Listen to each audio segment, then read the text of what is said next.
The coaching dominoes fall in Boston College's favor. New leadership in the Pac-12 and at Arizona.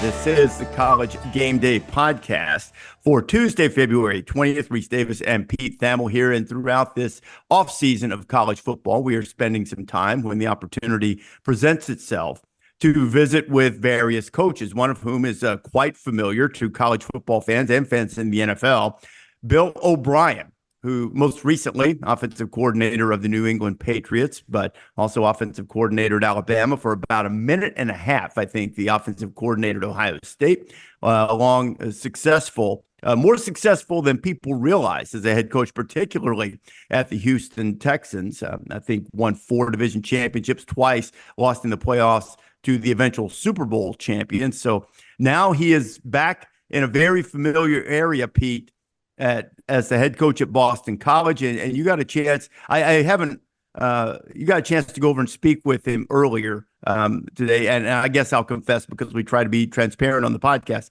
You did this by going over there, and that part of the podcast today is recorded in advance. I was able to receive a transcript of that interview, and it was a fascinating conversation that you had with Bill. How did I do? Did I ask good open-ended questions, Rece? You did. Always. Did you feel like it was okay? Good. I'll run it by the legendary John Sawatsky. I'll send him the transcript, and I'll ask him what he thinks of your questions. Yeah, if there's any red line updates, I'd like to try to get better for the next one. But when I went over to see Bill last week, this was my prevailing takeaway when you have a couple days to digest it. It was watching him. I bumped into him before the presser when I went to see some of the coaches, and then watching him at the press conference after, shaking hands, and then dealing with some media things moving forward. It was just like a feeling of, this guy knows what he's doing. You know what I mean? There was never a moment of uncertainty. He knew what to say, when to say it. And, really, he had a nice cadence to his remarks. He had to thank a ton of people and sort of just realized he couldn't just read it off like a phone book. There was just he had a nice way about him. And there was just sort of a sense of purpose with everything he did.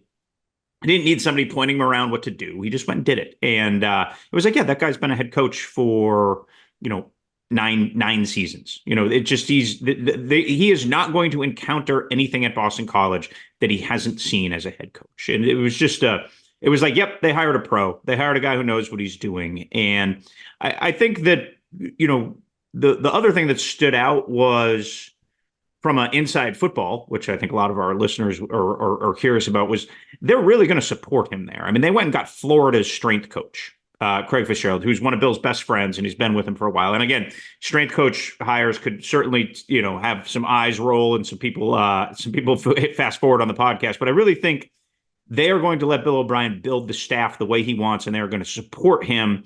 And they are now moving their salary pool to the upper half of the ACC, which BC had always been one of the lowest resourced programs. They had always lagged behind. Places like Wake Forest, for example, had really leapt in front of them, facilities and such. So it was a prevailing feeling leaving there of, they hired the right guy. He knows what he's doing, and they are going to support him to be good. We're here with new Boston College coach Bill O'Brien. Just finished his press conference after being hired about a week ago. I think the thing that stood out, Bill, was all the connective tissue between you, your family, and this institution. Could you just walk us through some of those ties that made this job so attractive to you? Yeah, absolutely. So number one would be my wife, Colleen, a proud 1992 graduate of Boston College. She actually spent a ton of time in Connie Forum as a work-study student, so she spent a lot of time with hockey and basketball and football and all that, so that's number one. And then obviously I have a sister-in-law, I have several cousins, I have a lot of people that are connected to Boston College, that graduated from Boston College. I have a grandfather that went to Boston College Law School, so there's a lot of connection, and you're right, that's one of the reasons why it made it such a good fit for our family. Yeah, and you'll be having to get a lot of tickets, I would think. Yeah. Hopefully they will provide me with some tickets. When you take a look at this job holistically, you talked about your road here and how when you left Brown in 1993, this was a place you wanted to go. Can you just reflect a little bit on that road and how prepared you feel to take this job now, maybe as opposed to other points in your career? Yeah, absolutely. I think growing up here, when you grew up in the era that I grew up in, it was the heyday of Boston college football. And I'm not trying to live in yesteryear, but that's where your love of BC, my love of BC came from. And it stayed with me my whole career. And at certain points and times in my career, this job came open, but it wasn't the right time. And this time, really, again, like I said, appreciate Ryan Day's patience with this. But this was really a good time for me to take this job. And it was a long process. It was a diligent process that BC went through to find their coach. And I feel like very honored to be the head coach here, and I'm looking forward to getting going. So growing up in Andover, did you come down to games? Was that like a normal part of it? I just told I told a story in 19, I think it was Flutie's either freshman or sophomore year. My dad was really good friends with a guy named Larry Eisenhower, who they were in business together. And Larry played here, was a great D lineman here, also played for the Patriots. But anyways, he invited us they played Holy Cross here. And if they won the game, which they did, they qualified for the Tangerine Bowl. You remember the Tangerine Bowl? I do. I do. I was like 13 or 14 years old. So they beat Holy Cross, and everybody started throwing tangerines on the field. And that's really my first vivid memory of Boston college football. And then from there, saw the Flutie to fail and pass and all those different things, obviously. But that was my first real memory. So St. John's Prep, I imagine BC was aspirational for you. Yeah. As a player and then later as a coach. Yeah, that's another story. So when I went to St. John's Prep, obviously loving BC and having aspirations of playing at BC, wasn't quite good enough to play at BC. I went to Brown, but I had a close friend who was actually here today named Mike Panos, who played here for Coach Coughlin, and he was being recruited actually by Coach Bicknell at the time, and so we would tag along on some of the recruiting visits, and that was another real memory of mine, just coming down here and being a part of what his recruitment was pretty cool. Yeah, it was probably all seemed pretty big at the time, right? It did. The stadium seemed big, college campus, those kinds of things. Yep. Very cool. Well, you spoke very specifically about the identity that you want your team to have, and I think it goes back to Coach Coughlin and it goes back to Coach Bicknell. What will Boston college football look like under Bill O'Brien? Yeah, I think that Boston college football has to look like this. I think it has to be a team. And by the way, the guys that are here right now, and we just got done in this facility right here with a 6:30 a.m. workout. These guys are working hard. This is a good-looking football team right here, right now, and we need to build on that. But we need tough guys. We need guys that care about getting a good education. We need guys that understand, what it means to play here in this great city. We need to get guys on campus, sell the city, sell the campus, sell what we're all about. And I think if we do that and we target the right guys, we'll have a good football team. And we got to, all these jobs take a lot of work. Like, you have to work at it. We have to be organized and we have to be diligent the way we go about our work. But, it can be done. You mentioned building a wall around New England. Yeah. You obviously, your first marquee hire was Craig Fitzgerald, your strength coach. Yeah. Is this a developmental program at its core, Bill? Is that what BC needs to be? Yeah, I think so. And I think that's one of the things this staff is, the staff that we're assembling is a staff filled with good developmental coaches, guys that know how to develop players, that have been in programs that develop players. I was just telling somebody, when you watched the Super Bowl the other day, there are two quarterbacks, great quarterbacks, awesome quarterbacks, but one's from Texas Tech and one's from Iowa State. So there are great players out there across the country. We need to do a good job of identifying who they are, target them, and do a good job of getting them here to campus and sell what we're all about. Since you mentioned quarterbacks, you've already taken to calling Thomas Castellanos Tommy, much like you called Tom Brady Tommy for all the years you were in New England. It's easy for me. Yes. What? Just again, you haven't studied his film, and you've probably seen him in shorts for 5 days. But is he an exciting prospect to work with? He's obviously a dual threat guy who's been really productive. Absolutely, he's been a lot of fun to get to know. He's been in my office a few times already, and really enjoyed talking to him. Yes, very exciting. He can do a lot of different things. He can throw the ball. We're going to throw the football.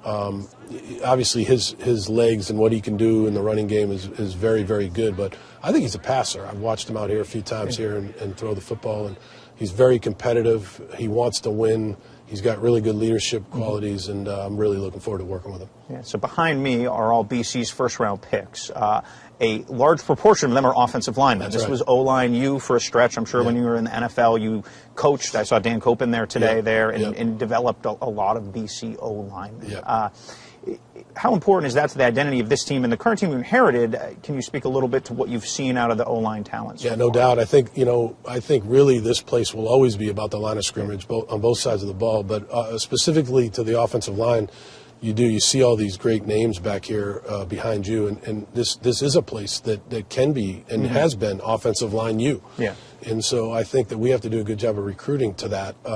The line that's here right now, I've been very impressed with. Obviously you have Ozzie Terpillo, Drew Kendall. Their dads played here, were legendary players here, and those guys take a lot of pride in playing here. But there's other guys. There's guys like Jude Bowery, Logan Taylor, that I think could be really good players for us. And looking forward to working with these guys. There's probably 16 of them, I think, on scholarship. Oh, wow. So, yeah, a good amount of guys, and they're all working hard and really eager to get going. Yeah. So we'll rewind back to the local ties a little bit. Yep. When you had taken the Ohio State job, Colleen, your wife, and your family had decided to stay here. Yep. You live in the suburbs here. I'm just wondering if you can speak to the pull of family coming home, just the serendipity of this job opening at the time that it did and allowing you to be with your family day in and day out. Yeah, it was huge, Pete. I think that the fact that this job opened up, what this place is about, how special this place can be, and then obviously being from here and your family's here. And my son goes to Tufts, and my wife Colleen with my oldest son Jack, and a lot of people know his story, and kind of dealt a bad hand in life, and she's his primary caretaker. So to have this job come open and to be able to be the head football coach here and really not have to move, that's really an important part of this too, and really fortunate that happened that way, and looking forward to living here and being here and being a part of the community. Yeah. So for the viewers that don't know, Jack has a rare genetic disorder that requires significant medical care. He's been getting at children's, I guess there was a window between 07 and 12 when you were here. Yeah. You just walk me through a little bit of the care available here for him and just kind of why your family came back a little bit when he came to the Patriots and wanted to replant their roots here. Yeah, thank you. I really appreciate you asking that question. So, yeah, Jack's 21 years old primarily because he has a great mom in Colleen that takes great care of him. My in-laws, Donnie and Claire, are a huge part of that too. And, he was dealt a bad hand in life. And when he was born, I was actually at the University of Maryland, and that's where he was diagnosed at Johns Hopkins. Yep. As we moved over time, especially in Houston and in Massachusetts, some of the best people we ever met are the doctors, the nurses that have been involved, the physical therapists, the occupational therapists that have been involved with taking care of Jack. And really, to be back here to where a lot of those people were here when he was younger, when I was with the Patriots before, that was a really meaningful time in our life, and that was meaningful for Jack. So, that's been a really added, obviously huge part of this to be able to be here and be reunited with those people. You got choked up talking about Colleen in your presser. You thanked a lot of people, but your voice caught very clearly. Could you just reflect a little bit on her role in your journey to get here, Bill? And there has to be a nice serendipity that it is a homecoming for her, too. Yeah, absolutely. I mean, I think anybody that's a coach, I always tell young coaches when they start dating, these guys are just out of college and they're, hey, I want to be a coach. And, then you see them, hey, have a date on a Friday night. Well, if that's somebody that you're really interested in continuing with, you better make sure, because a coach's wife is a very special person, and Colleen is a very special person. And she's the most important part of my life. She's been with me every step of the way. She gives me great advice. She tells me when I screw up. She tells me when things are going good. She's very honest. She knows a lot about football. She's seen a lot of football. Sure. Sometimes she gets sick of football, but she's raised our family, because as a coach, and especially a lot of the jobs that I've had, you're not around all the time. And so I owe everything to Colleen, and to be back here where she went to school and to be the head coach here, and for her to be back in this community is a big deal. Yeah. So for this football program in this NIL era, engaging the local community, reaching out to the alumni, people give, there's donors, but it's almost like a new bucket that has formed here. You obviously saw 2 years of how Nick Saban handled it at Alabama.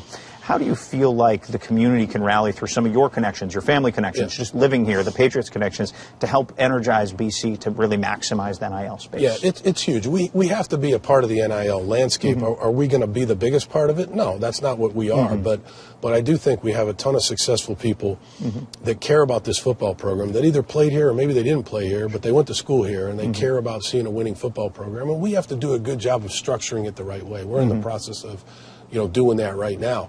There has to be a structure to it, a tiered system to it. You got to be careful about how you set it up relative to who gets what. And so these kids have a right to be paid based on their name, image, and likeness. And I think it's important for us to for the people that donate, that they understand how we're doing it. Yeah. So that's going to be a task for us that we've attacked right away. We're not ready to kind of lay it out yet, but we will be soon, and we'll be a part of that. But that's really not going to be the be-all and end-all. You know, we'll have to be in that world, but at the end of the day, this place is about good football, great academics, being a part of the community, and I think we can win doing it that way. Every coaching career has important kind of pivot points, right? Mile markers you look back at. When I've always looked back at your career, the decision to leave Duke, where you're the offensive coordinator and quarterback coach in 06, and go to the Patriots for a job that you describe as a grunt. It would probably be a little bit more than that. But you gave up a prestigious position at an ACC school to go, bet on yourself. Have you reflected on that at all? That the bet's paid off. We all know that. But just your road doesn't happen without that choice. I wonder if you can reflect back on it a little bit and how it got you here. Yeah, you're right. I think there's two times in my career. Sometimes I don't always like talking. I really don't enjoy talking about myself. But I do think for younger coaches, there were two times in my career. One was when I left Brown. I went to Georgia Tech and worked for George O'Leary. I owe George O'Leary a lot. I met Ralph Friedgen there. Sure. I met Doug Marrone there. Some of the best coaches I've ever been around were there. The softies. And that meant a lot to my career. I learned a lot of football. I didn't know anything about football. I thought I did, and then I went there. And then you're right. So I was at Duke, and it was a beautiful place, a great place. And Duke has done a lot better since we left Duke with Coach Cutcliffe and the way they won there. But there was an opportunity that Bill presented to me to come be a part of an incredible organization. And I went to the Patriots, and I worked for Bill, and I worked closely with Josh McDaniels, and that's where I learned another level of football, and I can never repay those guys. They taught me a lot. They're close friends, and I owe them a lot. But, yeah, those were two moves that were very important to me in my career. And if memory serves, you met Bill through Jason Light. I did, yeah. He was an area scout at the time, right? Yeah, Jason was an area scout. He had the ACC and the SEC, and he lived in Atlanta. And Colleen and I lived in a little condo, right outside of Georgia Tech. And he was kind of like a neighbor, so he would come by the school, and then maybe we'd go grab a beer later on at night, and we'd talk a lot. And he was an awesome guy, and he's a great friend of mine now. But yeah, I do believe he probably maybe kind of put my name in the bucket there at New England and helped me kind of get a foot in the door, no doubt about it. You're sitting here because of all the experiences that have shaped your career, and I would think of all of them, Penn State had to be the most challenging and probably transformative, just in terms of shaping you as a head coach. Reflect back a little bit on the challenges you faced. You mentioned Fitz today being a huge linchpin in helping keep that place together. And what were the lessons learned from there? That's an awesome question, because I thought about that a lot last night. Penn State meant a lot to me. When we went to Penn State, it was a terrible time. We don't need to revisit that. But we were probably the first team that really had to experience the portal. Because when the sanctions came out, the guys at Penn State, they could go anywhere they wanted. That team that was taking them could go above 85 just to make room for them. So we had to recruit our own team. And I'll never forget that. And the same thing is true here relative to the type of people that played here, the type of people that came out to help us at Penn State. Alums all over the place. Some of my best friends, Matt Millen, is a great friend of mine, helped us keep that place together. And what I learned was we had great kids there, very similar to what we have here right now. Loved football, loved their school. We had a really good coaching staff. Craig Fitzgerald was instrumental in helping me keep that place together. And I think at the end of the day, what I learned about that place was how important the team was. Some guys left, but the guys that stayed were very much into the team aspect of things.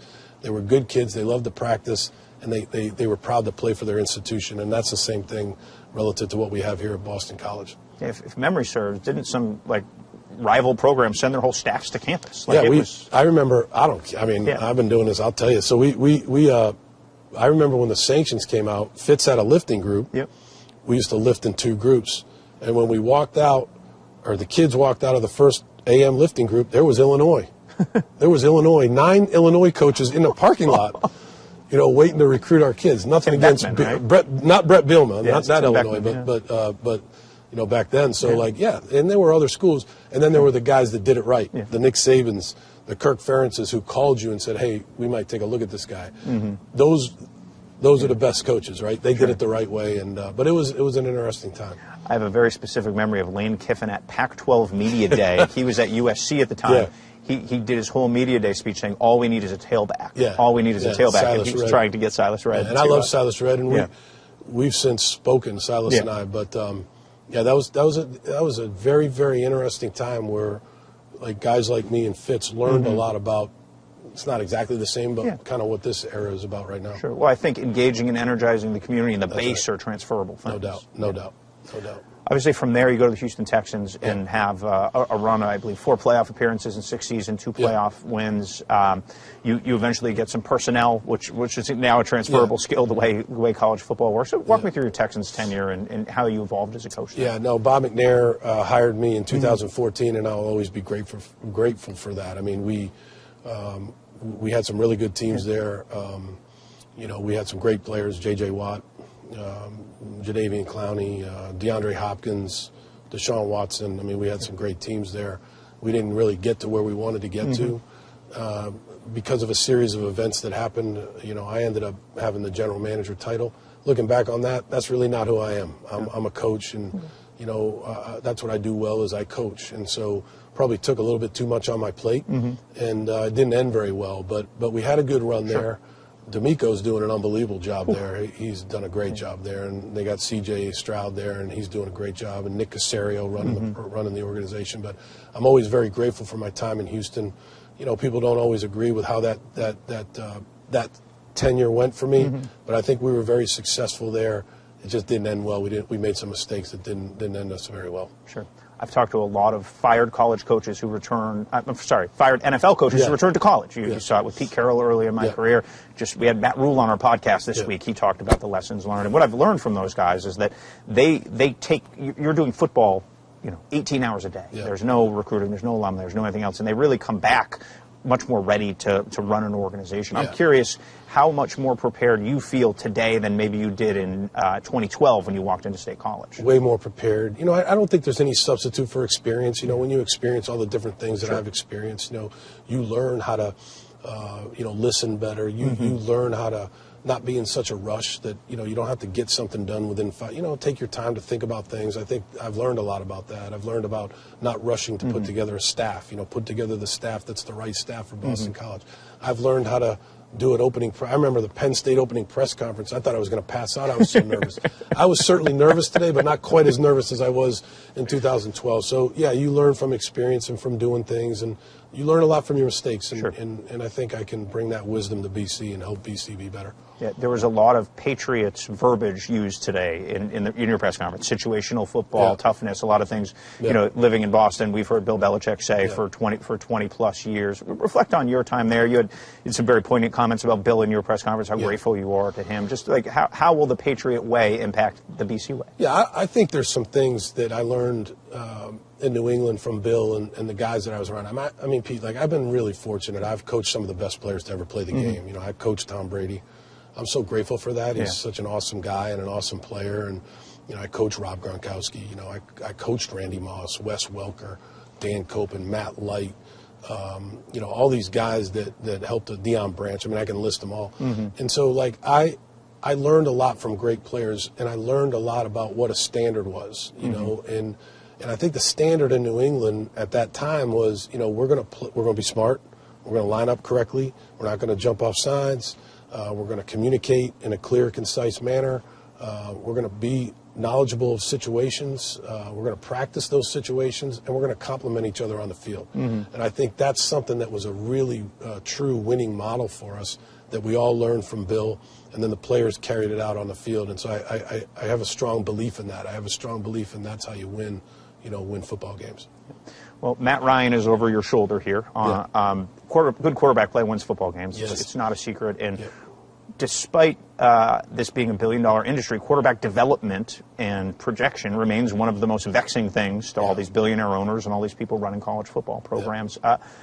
Between Tom Brady, Deshaun Watson, and obviously having Bryce Young as a Heisman winner at Alabama, and there's other great quarterbacks too. You coach Joe Hamilton. I mean, we can go on and on. Just how do you now, later in your career, view quarterback development, and what are some things you've learned from those great quarterbacks you've worked with that'll apply here? Yeah, I've learned I've learned a ton. I mean, Matt McGloin at Penn State, Sure. who was a walk-on at Penn State that ended up being, I think, the Big Ten Offensive Player of the Year in the year he played for us, then played 6 years in the NFL. So there's been all kinds of quarterbacks that I've learned. Ryan Fitzpatrick texted me the other day. How about that? You know, I just think that the one thing about the quarterback position is, as I've learned over time, is you have to get to know the person as a person, because it's such an important position.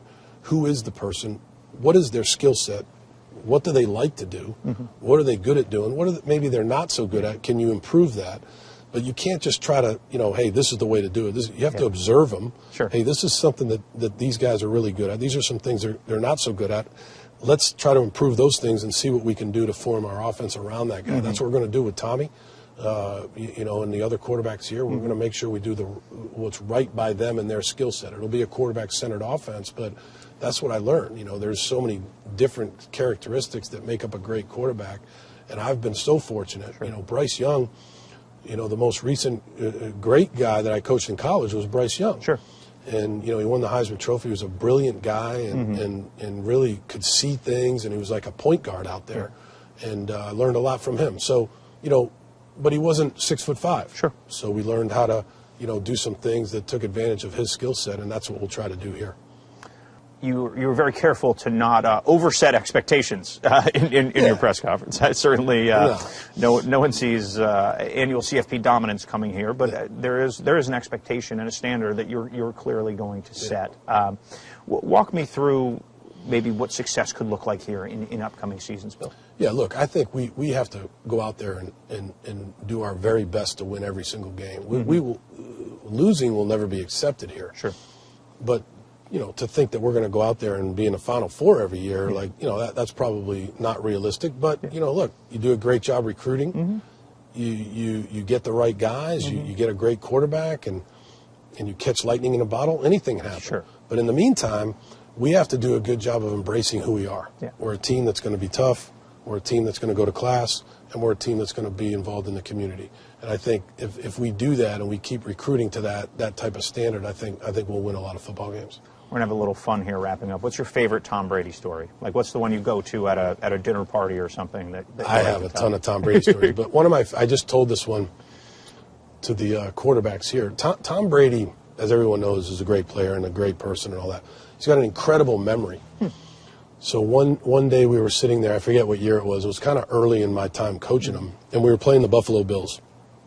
And the Buffalo Bills, I think Dick Duran was the head coach, and we were talking about a play. And Tom said, yeah, we ran that play. This was probably 2009 or 10. Yeah. So he said, yeah, we ran it. It was a play called, you know, Crunch Stalk. You know, yeah, we ran Crunch Stalk. Yeah, we ran that in 2002. We ran that against when Dick Duran was the defensive coordinator for some other team. And we hit Troy Brown on a cross. And I'm thinking to myself, wait a minute, we're in a meeting. And I'm like, it's 2000. So he's talking about 8 years ago. So I said, what do you mean you ran it in Yeah, it was the third play of the game. We were on our own 30-yard line. We were going away from the lighthouse. I think it was on the right hash. We were in a left-handed formation. And I said, get out of here. There's no way that you remember that play to that exactness. Like, no way. He's like, look it up. And you could go on the video system and go to 2002. Go to the third play of, I forget who it was, might have been the Bears, whatever team it was. Go to the third play of that game. The ball's on the 30-yard line. They're going away from the lighthouse. He hits Troy Brown on Crunch Stalk on a cross. I was like, I don't think it'll be hard to ever see a Tom Brady ever again in football. I mean, his memory, his competitiveness, his leadership, his personality, who he is as a guy. But that's one of my favorite stories about Tom Brady. His memory was unbelievable. Sure. Do you chuckle at the Mahomes debate? Because he's still Look, I love Patrick Mahomes. Yeah, I think, you know, when he was coming out in the draft, that's the draft in Houston where we drafted Deshaun Watson, and we love both those guys. Yeah. And Patrick is just an incredible guy. He plays the game very calmly. The game comes very easy to him on an instinct level.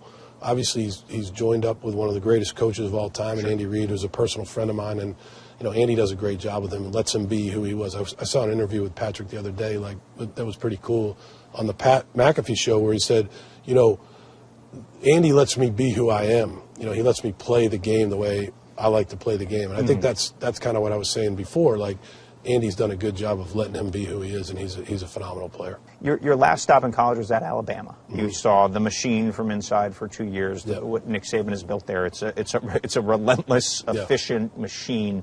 Obviously, the resources and scope aren't here what they are there, but just the structure and the daily, day in, day out. What did you take from Tuscaloosa, Bill? Yeah, I was very grateful to Nick for that opportunity. I mean, he was I didn't have a job. Yeah. And they were playing in the national championship game against Ohio State, and Steve Sarkisian was going to Texas after the national championship. And so Nick called, and we were able to come to an agreement, and I went there. And I learned so much from Nick about discipline, organization, every day having a theme, being on time, everything running like clockwork. It's going to take a while to get that type of setup here relative to getting everybody on board.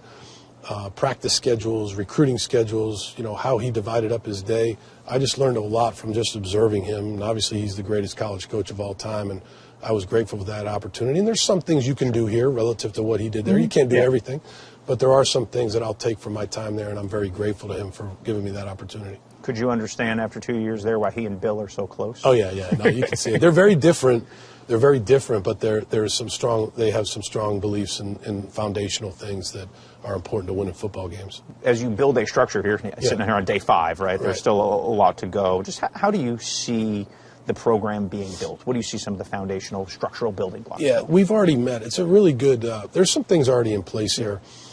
Obviously putting together a coaching staff is very, very important. We're almost finished with that. I think we're about ready to announce that staff probably early next week. Some guys people already know, which is fine. I just think it's going to be a really strong staff. Yeah. Then there's a medical staff that's very good here that we've met with, that we're getting on the same page with. Then there's a strength staff. Craig Fitzgerald is putting together his staff. Then there's an academic staff that's very good, that's led by Stephen Darville, who does a good job. Mike Vignew, being the head trainer here, does a great job with the medical end of things. Then there's a recruiting staff where a guy named Spencer Dickow will run recruiting for us, who's a very sharp, younger guy that I think we can put a staff around him and we'll do a good job. So we've met with all these different people, and we're starting to get that basically organized. And I think by early next week, we'll have a system in place where these people can hit the ground running. But it takes a while. You don't just jump in and do it in one day. It takes about a couple weeks to get that system in place, and then we hit the ground running. That's what we're trying to do. How does your NFL experience running a front office inform you when you're putting together that? Like, I don't know if you're going to have a general manager or not, but you mentioned Spencer and recruiting. Just how will that be structured? Maybe a little different now that you've gone through a professional evaluation. Yeah, I think like one of the things that I learned at Alabama and even at Ohio State with Ryan Day in the short time I was there, 2 weeks, but I saw the structure of how they set up their recruiting, and I do think there is a general manager type position. Whether we call him the GM or not, I don't know yet, but there is a GM, and then there's somebody, hey, this person's in charge of, let's just call it, in pro football, it would be the college draft. Yeah. In college football, it would be high school recruiting. Sure. This person's in charge of, in pro football, free agency, the pro side of things. Well, in college football, that's the portal. So we'll have a structure like that, and then we'll have people underneath that. But I think one of the things that we need to do a good job of here that I learned at Alabama was undergraduates that came in, and you train them. There's plenty of people on this campus that want to be involved in football that we can train to evaluate film and to target guys and identify prospects. And so we'll start to fill the recruiting room with those type of people too. 31 sports here, obviously. A lot of really successful ones. Women's lacrosse jumps out. Hockey jumps out. Yeah. You've had a little bit of a taste of that. What's that been like, experiencing campus through that prism? So the other night I came over, and the women's lacrosse team was playing UMass in here. Oh, cool. And they are unbelievable. They won 20-8, I think it was. I met the head coach, who's a highly successful head coach and done a great job here. So that was a cool experience. And then I went to the hockey game with Colleen. I think it was Friday night, and I forget. Oh, they beat UNH, but they introduced me in between the first and second period, and I went out on the ice. They had a carpet, thank God I would have slipped, but and it was just pretty overwhelming, the ovation, especially from the students. That's what I miss about college football. Sure. The students and their spirit for the sports programs here, and hopefully we can get the students to every football game and give us a real home field advantage. All right, we'll wrap up with a couple fun things. Who was the most random person you heard from? You get a job like this, high profile, with your breadth of career, you've been across thousands of interesting different people. Who are some of the random folks you heard from that made you smile? Yeah, I mean, I've heard from a lot of people. People that played for me was probably, I got an unbelievable text like the other day from a guy named, this is going to be crazy, but a guy named Jalen Strong who played wide receiver for me in Houston, who's a coach now. Sure. And, just some of the Arizona things. State. Just some of the things he learned from me as a coach, and that was pretty cool to get that text. I actually got to text him back, but guys like that, guys that played for me over the years, even the guys at Penn State that played for me that were happy for me to get this job. Sure. I think the connections with guys that I've coached, obviously I heard from a lot of different coaches, but the guys that I've actually coached that were happy for me, that was pretty cool. Yeah. Any sense of what Colleen's tailgate setup is going to be like on Shea Field? Colleen is the master of tailgates, so I'm sure they're going to need to give her a good space out there. I'm sure they'll make room, but she'll have a great tailgate, no doubt about it. Awesome. Well, Bill, thanks so much for your time. Pete. Really appreciate it. Appreciate it. Thank you. And that was Bill O'Brien. Some laughs. I think it gave a little bit of a window into his family, into his personality, and into what he sees that Boston College can be. Rece. Pete, I think one of the things that you touched on in the interview with him that gets overlooked because it's been a long time ago, and we've got very short memories in sports. But the remarkable job, and he didn't want to dive into the details, and there's certainly no need for us to dive into the details of the situation at Penn State when he took over. But the extraordinary leadership capabilities that it took in that moment at Penn State to make them competitive and to kind of keep the program from completely disintegrating in that moment spoke well for him, I think, and certainly not those types of challenges at Boston College. But look, they just lost a guy that unless you know something I don't, that they weren't trying to fire, that maybe he did just want to coach ball, but there were some frustrations around the program that probably exacerbated Jeff Hafley's desire just to go back and design defenses and call plays. So they at least have a guy now who understands that everything's not going to be seashells and balloons at a place like that, and he has a track record of being able to thrive regardless of those circumstances.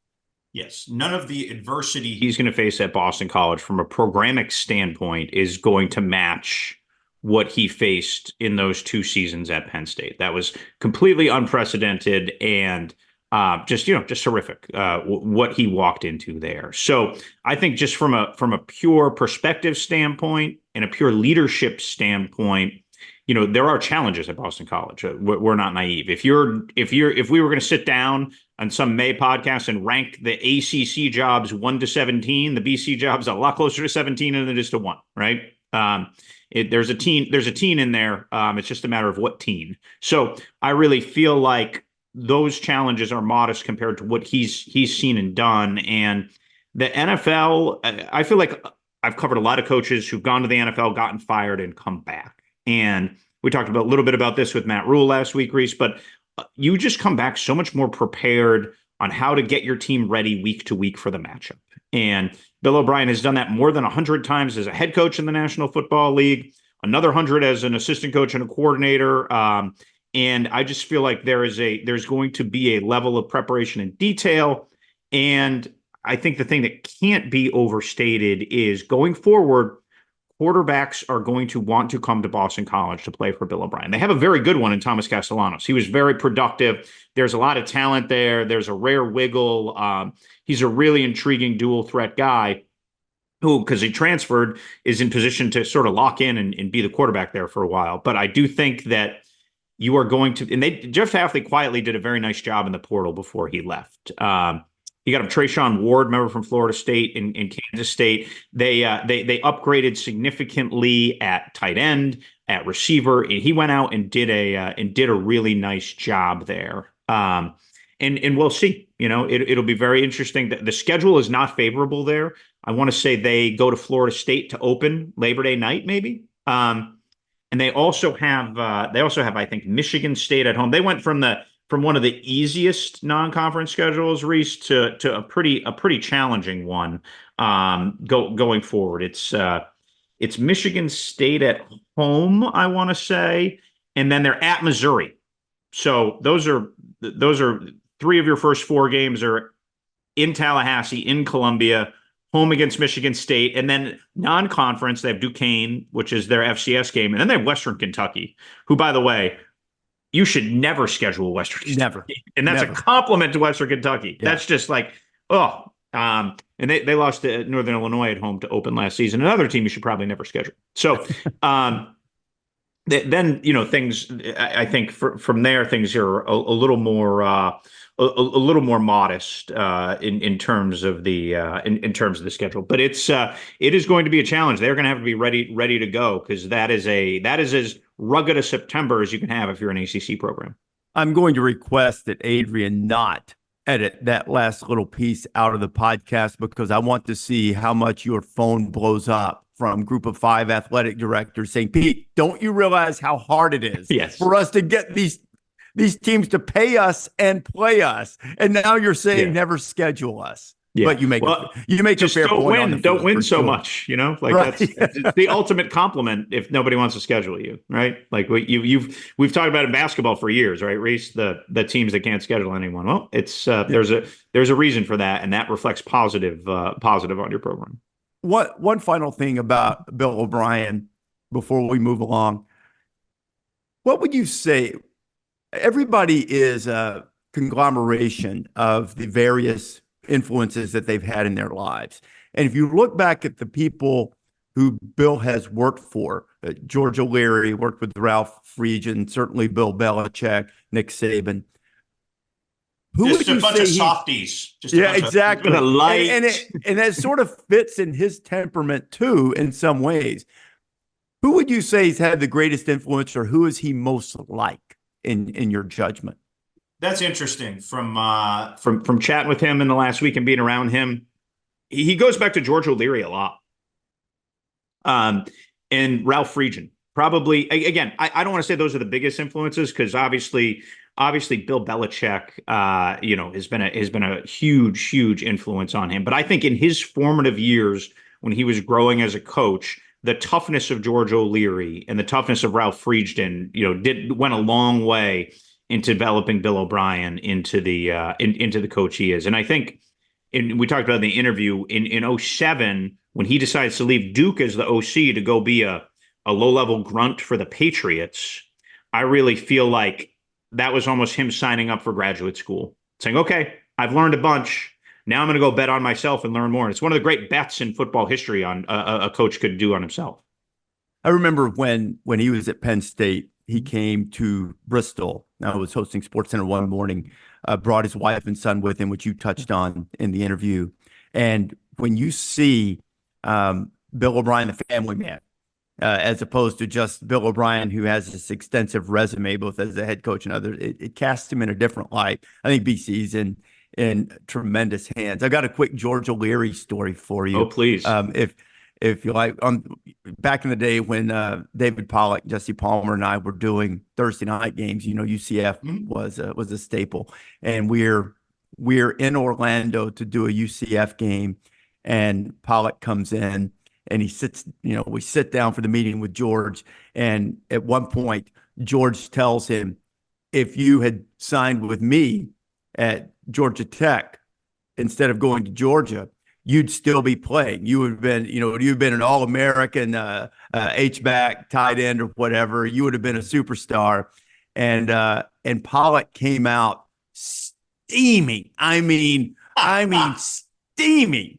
And he, as athletes tend to do, I think David took it like that you should have played offense instead of playing defense. I said, "Dave, he was complimenting you. That was George's way of telling you were great and he wished he had gotten you, not that." And he wasn't casting aspersions at your vast resume as a defensive player. He was telling you, and oh, by the way, David, I'm not saying he should have. Had he chosen to, Pollack would have been an amazing tight end H-back. Yeah. You can't believe this guy's hands. Anyway, As a raw athlete, I've seen David, and he is an unbelievable raw athlete. Yeah, there was, again, Gronk's pretty rare air, but he could have been in that, just the dynamism and everything. I will never underestimate David Pollock's athleticism. No, and you know what? And if not, I should hasten to point out, if not for the injury, correct. I think he would have been a dynamic defensive player in the NFL and was on his way to doing that too. But yes, we digress. A couple of things. Let's hit these quickly because I don't know that people get locked in for the administrative changes necessarily, but we have a commissioner in the Pac-12 with George Kliavkoff is going to step down at the end of the month officially, and then we have a new athletic director at Arizona, which both moves seemed. Not so much a Pac-12 move, but the athletic director move, and you wrote in your article, a little bit curious. Walk us through those and what you think they mean for the football programs, first at Arizona and then for the Pac-12's future. So for Arizona, Desireé Reed-Francois leaves Missouri and heads to Tucson, and it was a bit of a wow in the industry. Got a lot of calls and texts last night, this morning too. Just people curious about the reasoning, and I think it's twofold, Rece. I think one is the board of curators at Missouri basically created a 4-person panel. I forget the specific administrative jargon, but earlier in February, basically a 4-person board oversight committee over the athletic department at Missouri, and that clearly played some type of role in. Can I interrupt you right there? If you got answers about why would you do that? I mean, I don't know. She'd been pretty successful in straightening out their financial situation, and she'd hired good coaches, right? So why would you do that? Is there any? I'm not sure. Since Mike Alden left there, Rece, Missouri had Mack Rhodes jump to the Baylor after about a year. There were some extenuating circumstances there. Jim Sturk got fired, and it was a pretty underwhelming tenure. He did hire Eli Drinkwitz, and then Desireé Reed-Francois leaves after 3 years. So at a certain point, when you see the trend lines like that, you say maybe the problem isn't with the ADs. Maybe the problem is with the structure and how it's run there. So. And look at Arizona. It is a financial disaster right now.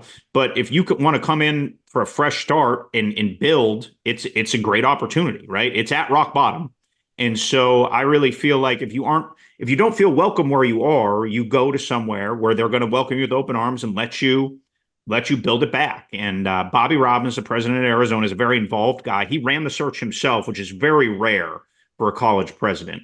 And he needed a win in this AD search. He's under fire. The school is $177 million in debt. The athletic department, depending on estimates, has been borrowing a lot of money. I think the figure is over $80 million in the last 5-6 years. So the Arizona as an institution, Arizona as an athletic department need a course correction. And Bobby Robbins needed someone to come in who's a veteran hand, and Desireé was at UNLV in Missouri for 7 years as a head AD, and she'd been at Tennessee, Cincinnati, Virginia Tech. So he especially because he was running the search himself, really needed to go find a capable, experienced AD to go turn things around at Arizona. And if you look at Arizona right now, the financials are awful, but on the field and on the court, you can argue things are as good as they've been in a while. Tommy Lloyd, I think, has 81 wins, the most of any power conference coach through first 3 years in college basketball history. I read that stat yesterday, and they just signed him long term. So Tommy Lloyd is locked in for a while, which could not be better news for Arizona. Right. And then he's terrific. He's terrific. Good dude, and tremendous coach. And he lets him go and play.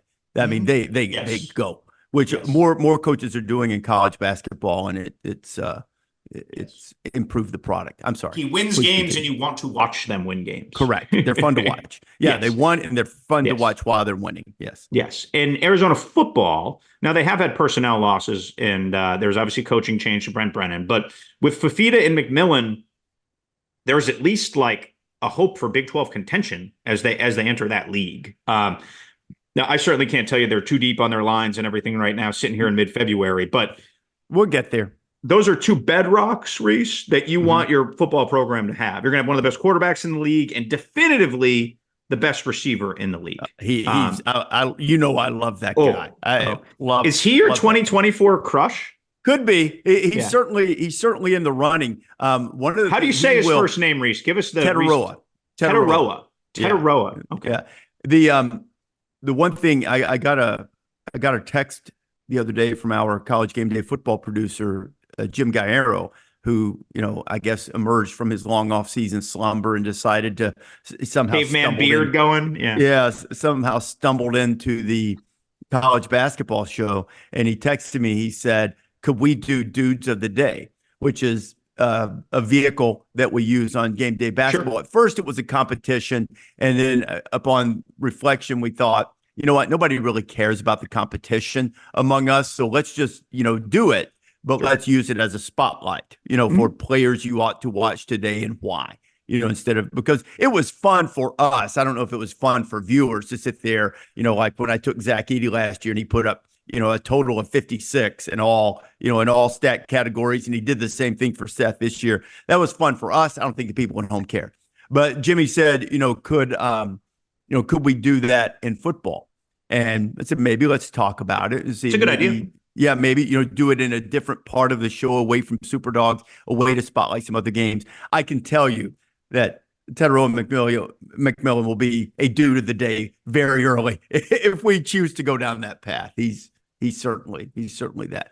And the conference that they're leaving now, which I admit to chuckling with Teresa Gould taking over and the statements coming from Wazoo and Oregon State about the Pac-12 commissioner, I guess legally and precisely speaking, she is, but it's really a Pac-2 right now. Yes. So what exactly does this mean for her and for the future of whatever that's going to be called and what it's going to look like once Washington State and Oregon State align the way they see fit and the way they can?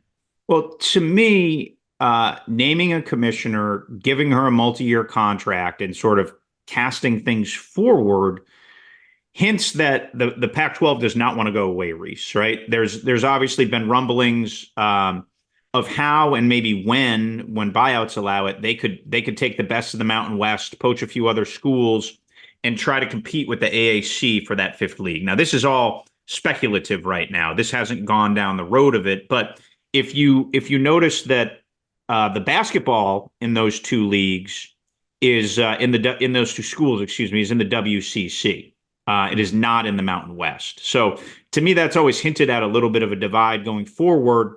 So would Oregon State and Washington State, with that great Pac-12 brand, you can't argue with the brand, try to recast themselves in the future? And I think by putting a very good commissioner in place to push forward, that's going to be alive for a while. I don't think you put someone in that role to just play out the string here. I think you have a bigger plan moving forward, and I think that will come to fruition. That will at least potentially emerge in the next in the next couple of years of what will that look like. They're just not they don't. That move to me says they're not content to just fade away.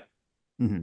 I'm looking right now at Apple Maps, and it is 6 hours and 42 minutes from Corvallis to Pullman. Chains are recommended, by the way, if you're driving that course, and put chains in your tires so you don't slide off.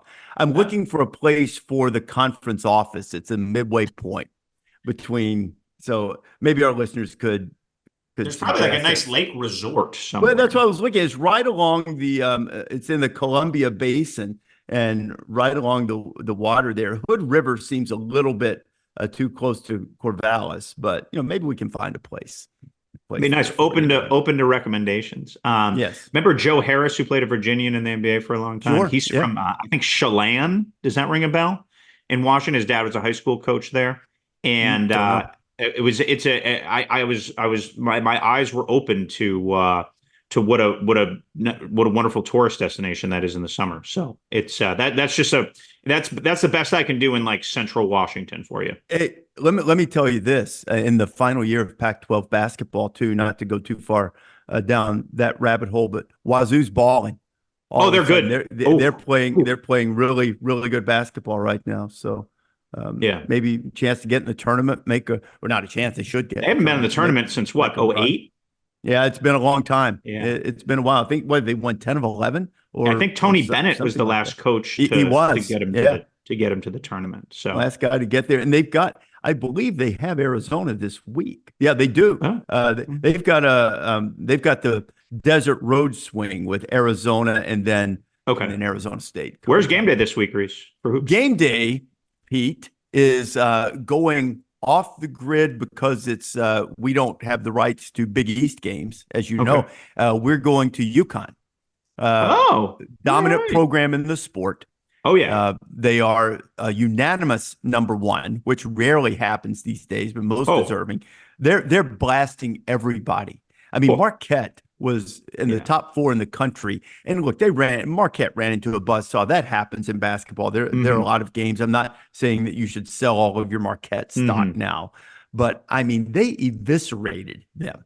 And they can do it. They can do it any way you want. I mean, they've had guys injured all year. They've rarely been at full strength for UConn, and they're just destroying things. Now, I am concerned about one thing about the trip to Storrs, and I'm sure you know Danny Hurley very well. I do. I knew him when he was a high school coach in Newark. Okay, so you know Danny is superstitious. You know Danny wore the same drawers. I remember tournament run. Last year when they won the national. The print reporter me likes a good underwear storyline. Yeah, so. You can't beat it. He does the sage. There's like somebody wrote a story. Maybe it was our friend Dane O'Neill that there's still like a sweatshirt that someone tossed in the floor someplace, like still packaged a new one, and he hasn't moved it because they've won. So he just steps around it, steps over it, or whatever. And as it turns out, this is our 4th trip to UConn with College Game Day Basketball. The show started, the first ever College Game Day Basketball show was at UConn in 2005.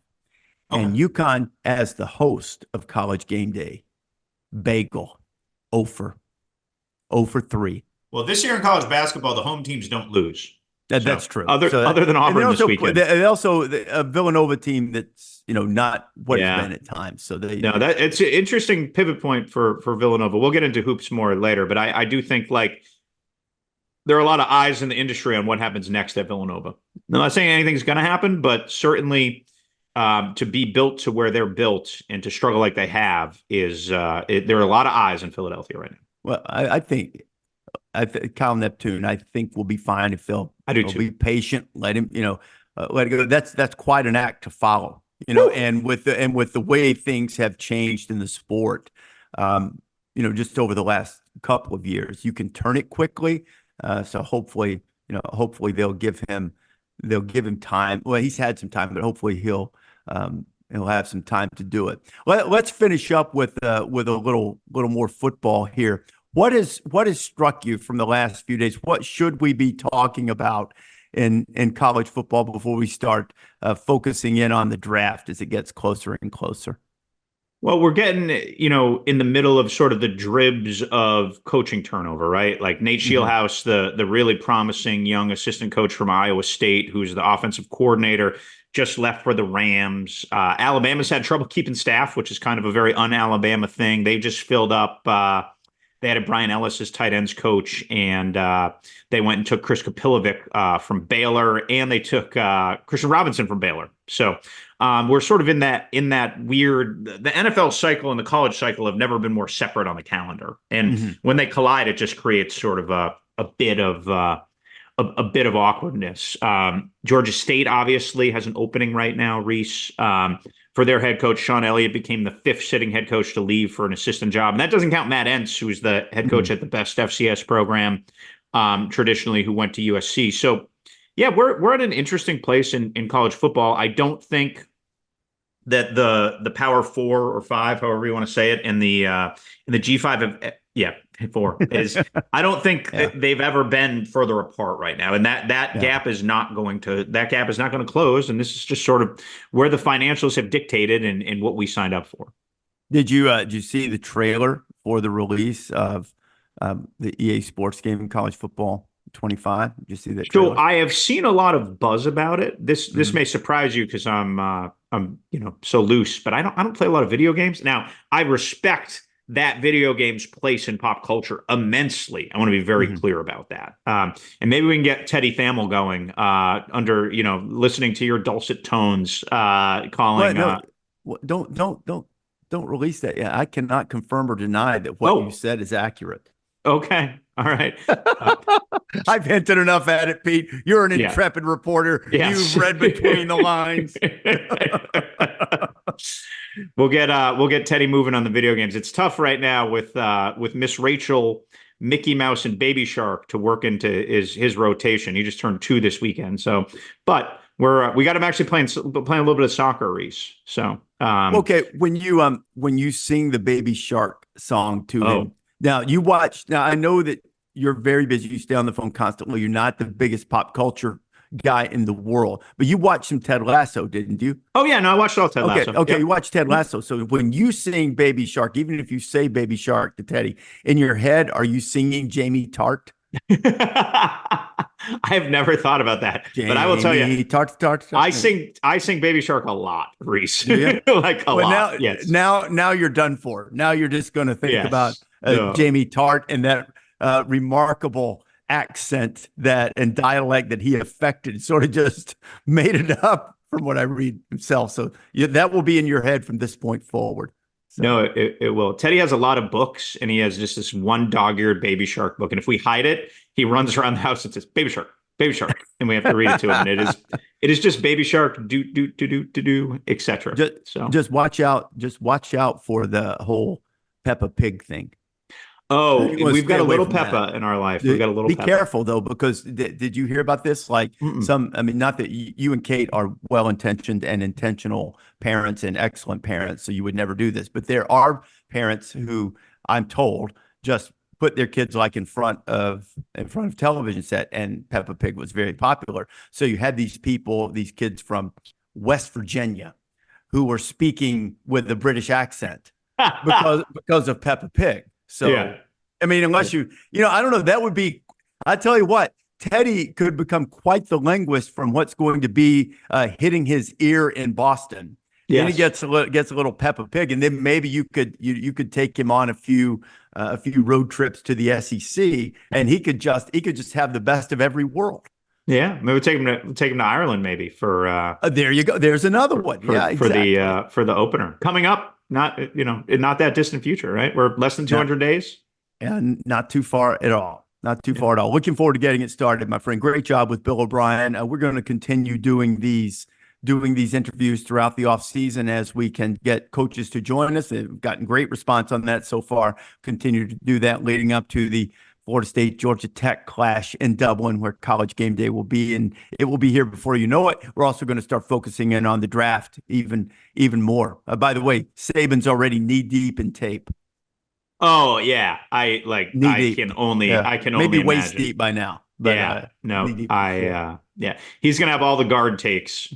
He's, I think one of the cool things about that is our show on ABC presents the draft intentionally in a different fashion because it is for a wider audience. So we are telling the stories of the players. We certainly want how they fit into their teams, but having Nick working in with that pure football element, will just add another layer that I'm really excited about. And boy, I really hope I didn't announce that beforehand, but I think that's out there that he's going to be part of our draft. I think when they announced him, that the draft was SEC Media Days and then Game Day, what I recall. So, well, you know what? Every time you negotiate, you have to give something back, even if you are as powerful as Nick Saban. So I would say SEC Media Days is the gift back. No, I'm kidding. I'm kidding. I haven't been in a number of years. Maybe I should return this year. You should come. 4 glorious days. What else would you be doing in the middle of the summer? All of the media days, man. I tell you, Big 12's in Vegas, Rece. I know you're a big Vegas guy. Yeah, exactly. I went to I think the last one I went to Big Ten a few years ago and sat down with Jim. So that was fun. That was when he told me the story about the trip to Africa they took with the team and seeing a lion who had just finished a kill and had blood all over him and stuff. I think that was right before the year they beat Ohio State the first time. Okay. So there you go. There was some imagery there, I guess, in some ways from him. As a faithful media day attendant, Rece, I am.